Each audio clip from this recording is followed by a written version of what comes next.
이지만 우리 믿는 모든 사람들의 고백이 될 줄 믿습니다. 이제 이 고백이 너무나 좋아요. 우리가 그리스도 안에서 주님을 위해서 모든 것을 다 드리면 다 잃어버리는 것 같은데 이 온 세상 그리고 천국까지 얻게 됨을 믿으시길 바랍니다. 우리 것을 내어놓으냐 이제 하나님으로부터 많은 것을 받게 되어 있어요. 제가 LA 살 때 일주일에 한 번씩 그 홈레스 사역을 하는 팀들하고 LA 다운타운에 갑니다. 그리고 또 크리스마스 때는 특별히 많은 이제 담요나 이런 옷 같은 거 좋은 것들을 가지고 가거든요. 그런데 이분들이 이제 그걸 받으러 올 때 손에 잡다한 걸 많이 들고 와. 양쪽에 그냥 비닐봉지에다가 뭘 써가지고. 그런데 우리가 볼 때는 아무것도 쓸데없는 것 같은데 잔뜩 들고 있기 때문에 좋은 것을 받을 수가 없는 거예요. 그럼 우리 막 띄워주기도 하고 어떻게든 주는데 또 몸에 쓰는 데는 되게 싫어하죠. 어쨌든 그런 걸 보면서 우리 것을 내놓아야 새 것을 받는 거예요. 요즘에 우리 플루메리아 주리에 대해서 오늘 영어로 설교를 하면서 얘기를 했는데 지난번에도 얘기했나요? 플루메리아 꽃잎이 탁 떨어지고 나니까 거기서 새싹이 새롭게 되고 새 꽃이 피는 것을 보면서 우리들의 영혼이 깨끗해져야 하나님이 주시는 축복을 받게 된다라는 것을 우리는 자연을 통해서도 우리가 보게 되는 것입니다. 오늘 말씀은 엿새 후에라는 말씀으로 시작을 합니다. 엿새 후에 우리 주일 지난 후에 엿새 후에 또 만났죠? 이렇게 엿새 후에 일주일째가 되는 날 우리 예수님께서 가이사라 빌립보 사건이 있은 후에 엿새 후란 말이에요. 그 앞에 사건이 바로 가이사라 빌립보에서 무슨 사건이 있었죠? 너희들은 나를 누구라 하느냐? 로마의 황제의 신상과 헬라의 만신전 앞에서 도대체 너희들은 나를 누구라고 하느냐? 라고 예수님이 질문하셨어요. 그런데 이 질문은 지난번에도 말씀드렸지만은 그때 당시 제자들에게만 주시는 질문이 아니라 시공을 초월해서 인류 역사 속에 구원받기를 위한 모든 사람들을 향한 질문임을 믿으시길 바랍니다. 너희들이 나를 누구라 하느냐? 왜냐하면 예수 그리스도를 누구라고 하느냐에 따라서 우리가 구원을 받고 예수님을 누구라고 믿느냐에 따라서 나의 정체성이 결정됩니다. 정체성이라는 말을 어렵게 생각하는데 self-identity, 내가 도대체 누구냐? 나는 뭐를 위해서 살 거냐? 내 인생의 목적이 뭐냐?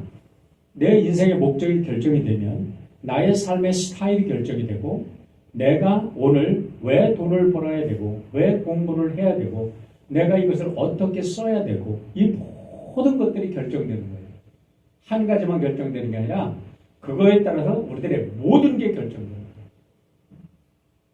우리가 그걸 이제 따로따로 알게 되는 거예요. 이 따로 국밥, 이것 따로 저것 따로. 그게 아니지. 그래서 로마의 황제의 신상이라는 것은 아구스토스의 신상입니다. 거기서 예수님께서 제자들에게 질문하신 것은 세상에 어떤 권력이 너를 유혹해도 너는 나를 주로 믿겠느냐? 아멘입니까? 아멘. 네. 우리 예수님께서 공생에 처음 시작하실 때부터 마귀의 때 시험 받은 게 그거예요. 먹고 생리적 욕구죠. 사회적 욕구. 위에서 그 성전 꼭대기에서 뛰어내려가지고 모든 사람으로부터 What a great, 와, he's a superman 하고 칭송받는 거예요. 그 다음에는 권력을 취하는 거예요. 인간에게는 모든 것이 먹는 게 해결이 되고 사회에서 또 명예를 얻게 되고 그러면 권력을 취하려고 해요. 이게 인간의 근본이에요. 그런데 그런 권력 앞에서 그런 권력이 너희들을 유혹할 때 너는 주님을 주로 고백하겠느냐 질문했습니다. 헬라의 만신전 앞에서 질문했다는 것은 만신전이라는 게 뭔지 아시죠? 모든 신들을 다 갖다는 거야. 헬라에 가보면 우리 사도행전을 보면 그러잖아요. 바울 사도께서 전도를 하고 돌아다니는데 아데네에 가니까 이런 신도 있고 저런 신도 있고 저런 신도 있고 이런 신도 있고 모든 신이 다 있어.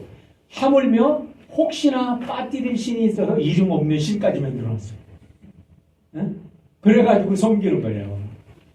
여러분 이게 만신전이에요. 그게 뭐냐면 인간의 모든 욕망을 채우는 인간의 욕망의 화신을 만신전에 모셔놓은 게 만신전이에요. 그런 인간의 모든 정욕과 욕망을 다 포기하고 너희들은 나를 주로 고백할 수 있겠냐 라고 질문했습니다. 그렇기 때문에 그 질문은 예수님을 믿고 고백하는 모든 사람들이 오늘 이 시간도 대답해야 될 대답이지 과거의 제자들에게만 주시는 질문이 아니라는 겁니다.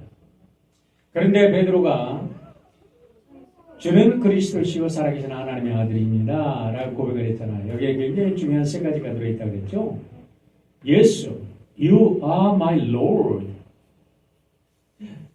이게 무슨 소리야? 당시에는 로마 황제가 로드지 다른 사람이 로드라고 고백하면 그 사람은 당장의 목자로 나가는 거예요. 그런데 케이사로 is not my Lord, you are my Lord. 이 소리는 I am your slave. slave라는 말을 단어 아주 그냥 부정적인 언어로 쓰지만 저는 너무 차라워서 예수님 나를 당신의 완벽한 슬레이브로 써주세요. 이게 소원이에요. 내가 예수님의 완벽한 종이 될 수 있다면 얼마나 행복할까. 주님이 예수님의 나의 주님입니다라는 고백 속에 I am your slave. 당신이 무엇을 말한다 할지라도 나는 순종할 수밖에 없는 종입니다 라는 고백이 그 속에 들어있는 거예요. 두 번째로 You are Messiah, You are the Messiah. 당신은 메시아입니다 라는 고백 속에는 이스라엘 사람들은 지금도 예수님을 One of the prophets라고 믿지 메시아라고 안 믿어요. 그런데 예수님이 메시아라고 믿는 것은 구약의 모든 하나님의 말씀을 완성하신 분으로 당신을 믿습니다라는 고백이에요. 그리고 You are the Son of the Living God 하면 와 여러분 생각해 보세요. 이 고백은 이스라엘 사람들이 들으면 신성 모독으로 그 사람은 또 목전에 주고 아니 어떻게 인간을 신이라고 말해? 그들은 인간이 신이 어떻게 될 수 없죠. 누구나. 그런데 예수님 속에서 하나님을 본 거예요. 그러니까 주는 그리스도시요 살아계신 하나님의 아들이십니다라는 고백은 여러분 기독교의 본질 중에 본질의 신앙의 핵심을 고백한 줄 믿으시기 바랍니다. 그래서 우리가 그 고백을 할 때 여러분 얼마나 위대한 고백인지를 알아야 돼요. 그런데 놀랍게도 그 고백은 했지만 예수님께서 메시아라고 고백한 것은 메시아라는 것은 구약의 모든 것을 성취하기 위해서 이 땅에 오셨다는 것은 또 다른 말로 바꿔보면 인류의 죄를 용서하시기 위해서 피 흘리게 오신 거예요. 우리 토요일날 새벽 기도 때 얘기했나요? 지난 수요일날 얘기했죠? 수요일날. 왜냐하면 피 흘림이 없이는 제사함이 없어요. 왜냐하면 생명이 피에 있기 때문에.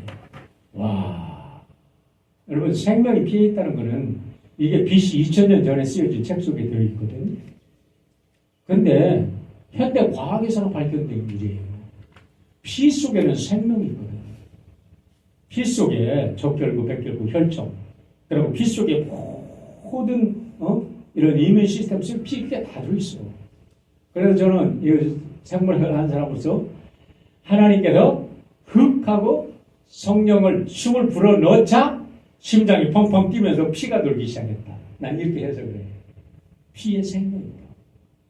그러니까 죄를 지면 생명이 상한다 했어요.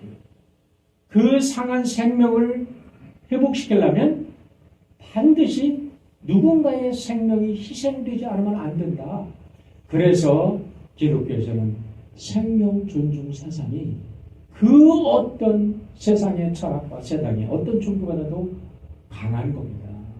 우리는 모든 사람들을 그래도 존중하고 사랑하고 하나님의 이미지로 형성된 사람을 갖다가 색깔로 판단하고 직업으로 판단하고 뭐 학력으로 판단하고 가진 것 못 가진 것으로 판단하고 그런다면 그 사람은 하나님을 무시하는 거예요.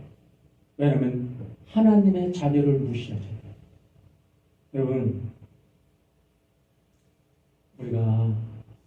우리 모두가 집에서 우리 펫을 기르죠.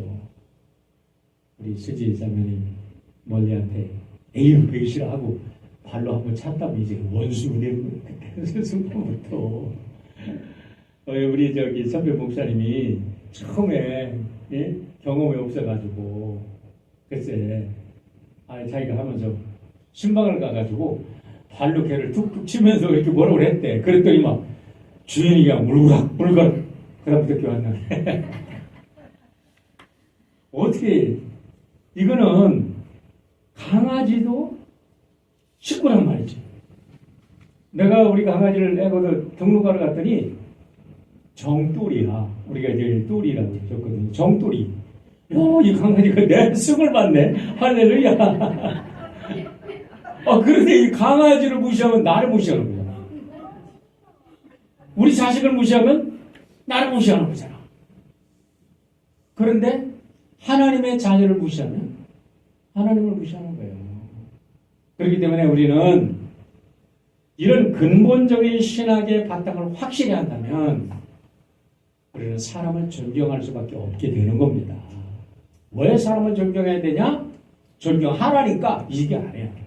이런 근본적인 인간의 탄생과 인간의 창조, 섭리, 하나님 앞에서 이런 신학이 확실하게 결정이 되면 우리는 모든 사람을 사랑할 수 있고 하나님이 주신 창조의 세계를 사랑할 수 있게 되는 줄 믿으시길 바랍니다.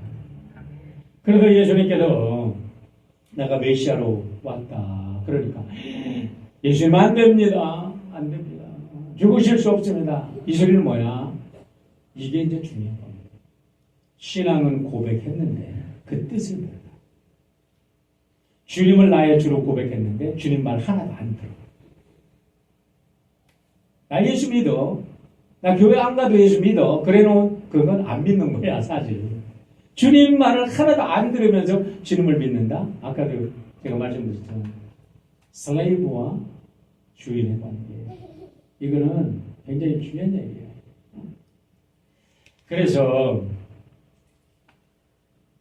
여러분 예수님이 하나님의 뜻을 거스리는 베드로에게 사탄아 물러가 이런 거예요. 이게 무슨 소리냐면 공과 사를 구분할 줄 알아야 됩니다. 여러분 공적인 것, 사적으로는 한없이 사랑한 제자예요. 그러나 공적으로는 하나님의 일을 거스르면 안 되는 거죠. 제자가 여러분 베드로가 누구예요? 수제자잖아. 근데 우리 교회 여기 권사님한테 내가 이 사탄아! 많이 그랬다 봐. 그러면 우리 교회가 당황할까? 권사님 그래도 교회 충성할 거죠?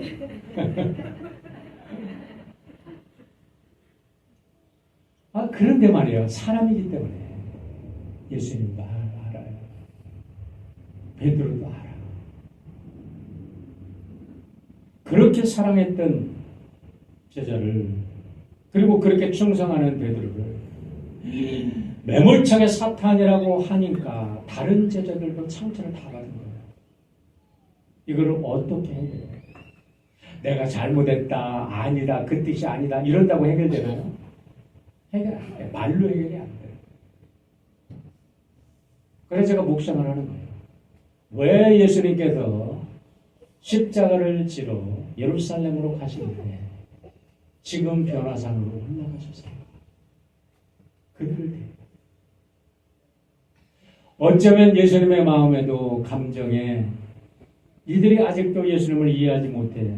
그러나 혼나기는 혼났는데 그렇다고 해서 혼나지 않을 수가 없잖아. 하나님의 뜻을 어기니까. 하지만 이들이 상처받은 거에 대해서 예수님은 안타까운 거지. 이거를 어떻게 풀어줄까 하면서 6일 만에 예수님께서는 걸어서 산으로 올라가십니다. 산에서 모든 것이 새롭게 리뉴얼되는 줄 믿으시기 바랍니다. 모세도 이스라엘 백성들도 시내 산에 있어요. 그리고 엘리야도 시내 산에 갔어요. 그리고 지금 예수님도 산에 올라가서 상처받은 제자들의 영향을 녹여주셨는데 가셔서 이들이 예수님이 말로 한 게 아니라 하나님께서 예수님의 모습을 변형시켜 주시고 하나님께서 모세를 보여주시고 엘리야를 보여주시고 너무나 놀라운 영적인 환상을 보여주시면서 이분이 바로 하나님이시다. 이분이 바로 십자가를 져서 인류를 구속할 분이라는 것을 계시로 보여주니까 그때도 제자들이 그래서 예수님이 그랬구나 하고 완전히 그들의 상한 감정이 해결이 된 줄 믿으시길 바랍니다. 그런 것 같아. 제가 거기는 안 가봤지만 목격해보세요. 그래서 우리 예수님께서 그걸 가셨는데 오늘 말씀 속에서 우리가 세 가지 교훈을 좀 찾아보려고 해요. 이 변화산의 사건을 통해서 예수님이 누구신가가 확실히 드러났다는 거예요. 이것을 제자들에게 확실히 예수님이 보여주셨다는 겁니다. 오늘 말씀 2절로 4절, 7절, 8절 말씀을 보시길 바랍니다. 그들 앞에 변형되사 그랬는데 변형됐다는 것은 그의 얼굴이 바뀌었다는 거예요. 예수님의 얼굴이 어떻게 바뀌었을까요? 누가 보면 그분의 영광이 바뀌었어요. 그분이 영광 쪽에 들어갔어요. 뭐냐면 그분이 하나님의 모습으로 바뀌었다. 그 옷이 광채가 나면 세상에서 빨래하는 자가 그렇게 희귀할 수 없을 만큼 매우 희어졌더라. 이에 엘리야가 모세와 함께 그들에게 나타나 예수와 더불어 말하거늘 마침 구름이 와서 그들을 덮으며 구름 속에서 소리가 나되. 여러분 구름이 덮었다는 것은 구약에서 여러 번 나오게 되는데 구름이 덮었다라는 것은 하나님이 임재했다는 소리예요. 기억나시죠? 출애굽기 보면은 출애굽기 40장에 보면 성막을 완성했어. 성막을 완성하고 나니까 거기에 뭐가 임했죠? 구름이 성막 위에 탁 임했어요. 그런데 그 구름이 낮에는 구름 기둥이 되고 밤에는 불 기둥이 되고 언제나 하나님이 그 성막에 함께 하시는 그런 증거가 되어서 그들을 40년 동안 인도하신 줄 믿습니다. 구름이 덮었다는 것은 하나님이 임재하셔서 하나님이 지금 예수님과 그들과 모세와 나타난 엘리야를 덮으셔서 지금 하나님의 영광 속에 그들이 들어간 거예요. 그러고서 말씀하시는 거예요. 이는 내 사랑하는 아들이니 너희는 그의 말을 들을지어다. 누가 말씀해요? 하나님이. 이는 내 사랑하는 아들이다. 하나님이 말씀하셨잖아요. 자, 거기에 보면 누가는 이제 몸 전체가 변했다고 누가복음 9장에 나오고요. 요한은 그때 본 것을 이렇게 씁니다. 여러분 요한복음 1장에 보면 이런 말씀이 있어요. 1장 14절 보면 말씀이 육신이 되어 우리 가운데 가심에 우리가 그의 영광을 보니 아버지의 독생자의 영광이요 은혜와 진리가 충만하더라. 언제 보았을까요? 변화산에서 본 거예요. 변화산에서 본 걸 나중에 깨닫고 보니까 말씀이 육신이 되어 우리 가운데 거하시며 하나님의 영광과 은혜와 진리가 그분에게 충만하더라. 하는 것을 요한은 기록하고 있어요. 베드로는 그때 본 것을 어떻게 기록한지 아세요? 베드로 후서 1장 16절로 17절에 이렇게 기록하고 있습니다. 우리 주 예수 그리스도의 능력과 강림하심을 너희에게 알게 한 것이 교모히 만든 이야기를 따른 것이 아니요 우리가 꾸며낸 말이 아니라는 거야. 우리는 그의 크신 위엄을 친히 본 자라. 지극히 큰 영광 중에 이러한 소리가 그에게 나기를 이는 내 사랑하는 아들이요 내 기뻐하는 자라 하실 때에 그가 하나님 아버지께 존귀와 영광을 받으셨느니라. 할렐루야. 베드로가 언제 봤다고요? 변화산에서 본 거예요. 변화산에서. 이 장면은요, 이는 내 사랑하는 아들이다 라는 말씀은 예수님이 세례받을 때도 있었잖아. 그러나 그때는 제자들을 택하기 전이잖아. 그러니까 베드로가 본 건 아니잖아요. 그런데 변화산에서 그 영광을 봤다는 거예요. 그러니까 지금 마가만 전하는 게 아니라 마태도 얘기하고 있지, 누가도 얘기하고 있지, 베드로도 얘기하고 있지, 요한도 얘기하고 있지. 와, 우리 예수님께서 이렇게 인간의 몸을 입었지만은 이렇게 변화산에서 새로운 모습으로 변해서 나타난 것은 인간의 몸을 입고 오신 예수님께서 하나님이셨다는 비밀을 밝히 계시해 준 사건임을 믿으시기를 축원합니다. 그래서 우리 예수님은 하나님이시고 메시아라는 영적 진리를 분명하게 가르쳐 준 거예요. 그런데 한 가지 질문이 있습니다. 왜냐하면 이 제자들이 전부 다 거기에 나타난 사람이 모세고 한 사람은 엘리야라는 걸 어떻게 알았을까? 모세는 1400년 전의 사람이고 엘리야는 800년 전의 사람이에요. 어떻게 알았을까? 여러분 보세요. 누가복음 9장 31절에 이렇게 말합니다. 영광 중에 나타나 장차 예수께서 예루살렘에서 별세하실 것을 말씀하실 때, 야, 너무나 놀라운 말씀이에요. 이들이 나타나서 대화할 적에, 이들이 오늘 마가복음에 보면 그들이 말씀하서 말씀 나눌 때에 구름이 덮여서 얘기하고 그들이 사라졌다고 그랬잖아. 근데 누가복음에 보면 그들이 영광 중에 나타나서 뭔 얘기를 했냐 이거야. 예루살렘에 가서 죽으실 것을 얘기했다는 거예요. 그 죽으실 것을 얘기하면서 모세는 율법을 완성을 얘기하셨을 것이고 엘리야는 선지자의 모든 말씀을 얘기해서 아, 그분은 모세였고 이분은 선지자 엘리야구나 라는 것을 그들은 분명히 깨달아 알았을 거라는 말이죠. 다시 말하면 베드로가 이 사탄아 물러가라 하고 예수님이 하신 말씀 때문에 가슴 아파해서 어떻게 내가 모든 거 다 버리고 당신 따라는 나를 사탄이라고 그래. 그랬는데 어떤 말로도 설명할 수 없는데 변화산에 올라가서 그 하나님의 영광을 보고 그 변형된 예수님의 모습을 보고 거기에서 그 사건을 경험하니까 말하지 않아도 그의 모든 감정은 사라졌고 예수님의 말씀은 진리라는 것을 깨닫게 된 줄 믿으시기 바랍니다. 오늘 우리들에게 이런 믿음이 필요해요. 두 번째, 십자가의 길을 따르고자 하는 사람에게는 영적인 체험이 필요하다는 겁니다. 여러분, 예수님의 선교 행적을 지리적으로 살펴보면 가이사라 빌립보 지역이 제일 북단에 있다 그랬어요. 이스라엘.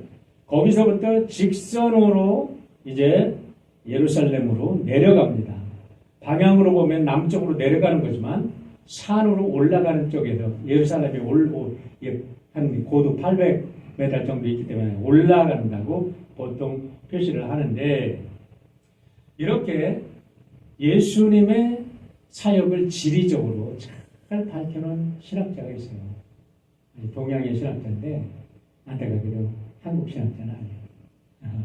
일본의 다가와라는 신학자. 제가 논문을 쓸 때 그분의 책을 읽어서 얼마나 은혜를 받았어요. 다가와가 예수님의 복음서에 나오는 이 행적을 지리적으로 잘 설명했어요.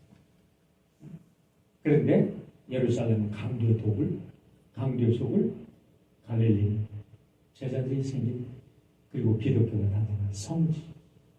그러면서 예수님께서 갈릴리를 중심으로 사역하시고 마지막으로 죽으러 가실 때 예루살렘에 들어갑니다. 그런데 우리 예수님께도 그렇게 이제 죽으러 가시고 예루살렘에 향해서 가시는데 왜 산으로 올라가셨을까? 아까도 얘기했지만 한 가지는 제자들의 마음을 풀어줘야죠. 상한 감정을 가지고 복음을 전할 수 있어요, 없어요? 먼저. 여러분, 이건 참 중요한 얘기예요. 우리가 교회에서 주님을 하나님을 살아가고 살아갑니다. 하나님, 내가 정말 하나님 사랑해요. 그런데요, 성도들 간의 인간관계가 깨지고 특별히 목사와 관계가 깨져버리면 은혜 못 받습니다. 그리고 교회 가는 게 행복하지 않아요. 복음 못 전해요. 날마다 가슴 아프요. 그게 해결될 때까지. 나는 우리 교회 앞으로는 그런 일이 한 번도 없고 여러분의 일생에 한 번도 없기를 주의 이름으로 축원합니다. 교회 오면 행복해야지. 사랑하는 성도들 만나면 행복해야지. 목사님과 우리 권사님들, 집사님들 만나면 행복해야지. 왜 그 가슴 아리를 해? 그 순간으로 끝나는 게 아니라 집에 가서 밤에 잘 때면 그 생각 논문 써. 막 논문을 그냥 100페이지 썼다가 또 새벽에는 지웠다가 또 다음 날에는 200페이지 썼다가 또 지웠다가 이러다가 또 주일날 와가지고 또 해결될까 했더니 또 꽁 해가지고 또 가. 아이고, 제가 어떻게 그런 걸 잘할까? 많이 봤으니까. 제발 그러지. 여러분, 그래서 예수님께서 제자들을 그렇게 사랑하셔. 바쁜데 예루살렘에 가야 되는데 이 제자들이 어떤 제자들이에요? 이들이야말로 복음을 온 땅에 증거하고 교회의 초석이 될 사람들이잖아요. 여러분들이 누굽니까? 여러분들이 보석이에요. 여러분들이 복음을 전할, 영혼을 구원할 군사들 아닙니까? 그런데 여러분들이 아프고 여러분들이 상처가 되면 가슴이 하나님이 아픈 거예요. 그래도 여러분들을 치유하기를 하나님은 원하시는 거예요. 여러분 치유받기를 주의 이름으로 축원합니다. 이제 과거의 모든 것 다 용서하시고 이제 새로운 출발하시기를 주의 이름으로 축원합니다. 이제는 과거는 지나갔어요. 보라, 새 것이 되었어요. 때는 다 지나갔어. 과거는 다 지나갔어. 새 것이 되었어.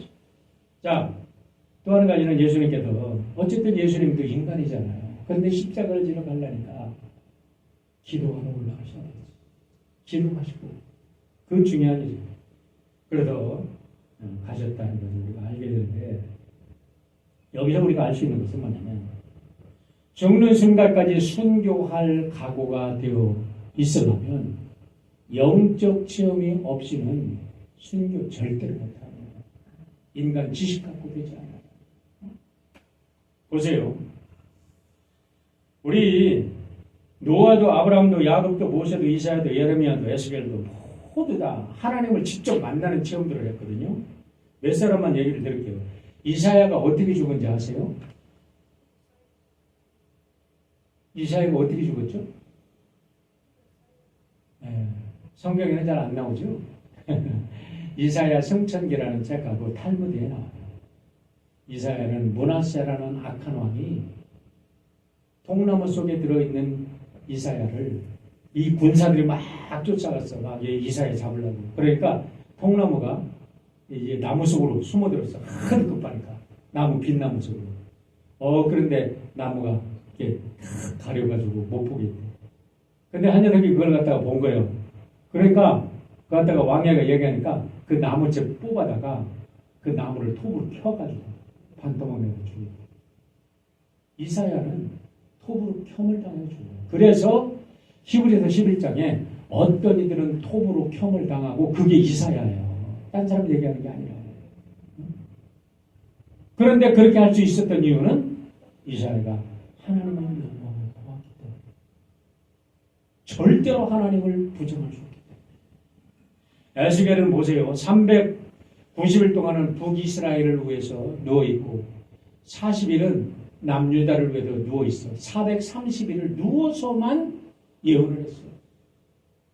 와, 네? 음식을 갖다가 똥에다가 구워 먹으라. 야, 이거 뭐 그럴 수는 없습니다. 새똥에다가 먹으라. 그러면서 그냥 험난한 그 모든 것을 다 한 것은 하나님을 믿기 때문에 감당할 수 있어요. 여러분, 우리가 이런 일들은 뭐 다 예를 들 수 없는데, 바울이 고린도 후서 11장에 가면 바울의 고난장이에요. 한번 읽어보세요. 얼마나 고난을 당했어요. 내가 유대인들에게 40에 가만 하나의 태장을 맞았다. 근데 태장이 뭔지 알아요? 40일을 40대를 맞는데, 이게 죄인은 40대를 더 때리면 안 돼. 그러니까 40대를 해초리 가고 살살 때리는 거하고, 죽으라고 몽댕이로 때리는 거하고, 죽으라고 쇠몽댕이로 때리는 거 다르잖아. 바울은 죽으라고 맞았어요. 40에 감한 데를 몇 번이나 맞았어요. 화선을 해도 3주를 자기가 3주야를 지냈다 그랬는데, 그거는 배가 파선해서 3주야를 지냈는지 아니면 육신을 언제나 메타포로 얘기하는 바울이 이 돌에 맞아가지고 죽어서 사경을 헤매서 3주를 했는지, 나는 돌에 맞아서 3주 동안 사경을 헤맸다고 생각해요. 그런데 그때에 하나님께서 고린도후서 12장에 보세요. 하나님의 3층천에 올라갔다. 하나님의 3층천에 괜히 올라갔다 오나요? 사람들이 막 굉장히 아플 때, 어떤 죽음을 경험할 때 그들이 하나님 나라를 갔다 올 수도 있어요. 바울은 어쩌면 그런 경험을 그때 했지 않나. 그런데 그런 모든 것을 14년 전에 경험을 했기 때문에 자기가 모든 교난을 이겨낼 수 있었다는 거예요. 여러분, 나중에 제자들이 전부 다 순교했습니다. 코바디스 도면에, 옛날에 코바디스 영화 보셨죠? 주님 어디로 가시나이까? 예수님께서 이제 네로가 너무나 기독교들을 핍박해가지고 기독교들이 막 다 예루살렘에서 도망가. 마지막까지 교회를 지켜야 될 베드로까지 도망가.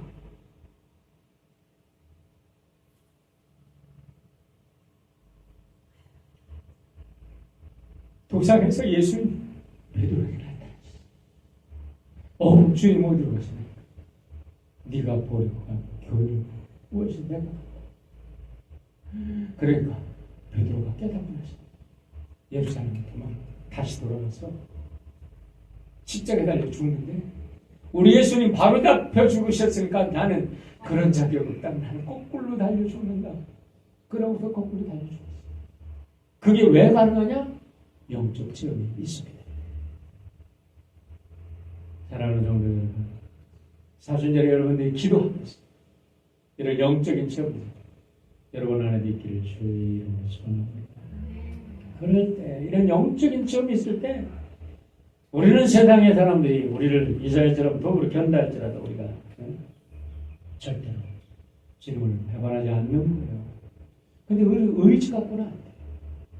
우리 영적 체험이 없이는 내 지식 갖고 안 돼. 배운 것 가지고 안 된다고. 성경을 전부 다 딸딸 외운다고 해도 되는 게 아니라고. 여러분, 저기 우리 미국에 왕궁이 한 군데 있어요. 아세요? 네, 이얼라니 팰리스. 미국에는 왕족이라는 게 없었잖아. 딱 한 군데, 여기 이얼라니 팰리스. 거기 옛날에 뒤졌더니 1800년대에 성경을 처음부터 끝까지 완전히 외우는 사람이 있었다고 그 안내원이 설명을 해주더라고요. 어떻게? 옛날에는 다 외웠대요. 옛날에. 그런데 뭐 셀폰이 나오더니 내 집 전화번호도 모르겠어. 진짜야. 셀폰이 나오고 갑자기 집 전화번호를 모르면 뭐지? 아우 힘들어. 이 우리 기억력을 다 그래서 anyway.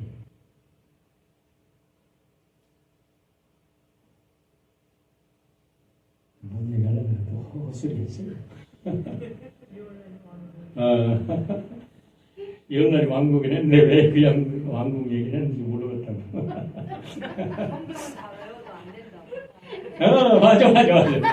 성경을 다 외워도, 성경을 외워도, 영적 체험이 없이는 순교 자리 못 간다고. 성경을 외워도, 아무리 공부를 해도 영적 체험 없으면, 뭐, 그냥 자기 방식대로 해석하고, 그래요. 이 변화산 체험에서 또 하나 우리가 배우는 굉장히 중요한 게 있어요. 뭐냐면 우리 예수님께서 구름 속에서 하나님이 말씀하셨잖아요. 너희는 누구의 말을 들으라? 그의 말을 들으라. 예수님이 그러고 나서 다 사라졌잖아요. 그러고 나서 예수님께서 뭔 얘기를 하시냐면 그 뒤를 보세요. 또 2차로 죽는 얘기를 하세요. 제가 지금 오늘 3주를 거쳐서 예수님의 1차 순환예고, 2차 순환예고, 다음 주에 3차 순환예고를 하는 거예요. 이게 시리즈가 있는 거예요. 그냥 하는 게 이렇게 하려고 지금 준비하고 오늘 2차 순환예고를 하는 거예요. 2차 순환예고를 했을 때 제자들은 이제는 예수님 그럴 수 없습니다. 소리 안 해요. 왜냐면 알았어요.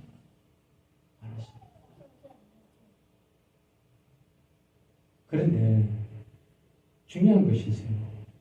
영적 체험을 하는 사람들이 너무 좋거든요. 부흥에 가서 어떤 사람이 영적 체험을 했어. 하나님을 만났어. 야, 너무 시끄럽다. 잘못하다가 그 사람은 날마다 부흥에 바람 불어가지고 부흥형을 쫓아다니는 사람이 돼. 오, 산에 가서 기도하다가 하나님을 만났어. 매일 산에만 가. 뻔뜻하면 산에만 가. 근데 우리 예수님은 제자들을 데리고 산에로 내려오셨다. 그러면서 하시는 말씀이 매일 제 십자가를 지고 나를 따르지 않으면 내 제자가 될 수 없다. 그렇게 말씀하십니다. 여러분 우리가 영적으로 체험을 한번 하는 것, 그 순간, 그 체험이 매일 반복될 필요는 없어요. 이제 그 체험을 정말 하나님을 확실히 믿게 됐으면 그 믿음 가지고 우리는 살아가는 거예요. 매일매일을 인내하면서 40년의 광야를 한 번 하나님을 만난 그 경험 때문에 그 200만이 넘는 이스라엘 백성들을 이끌어가는 모세처럼 사명을 마지막 할 때까지 그렇게 살아가라고 지금 말씀하시는 것이 이 변화산의 교훈인 줄 믿으시길 바랍니다. 우리 사랑하는 성도 여러분, 오늘 우리에게 주신 하나님의 선물 참 감사해서 여러분 모두 통해서 하나님의 영광 받으시고 이 땅에 하나님 나라가 건설되는 역사가 있길 바랍니다. 아버지 하나님 감사합니다. 오늘도 우리 사랑하는 귀한 성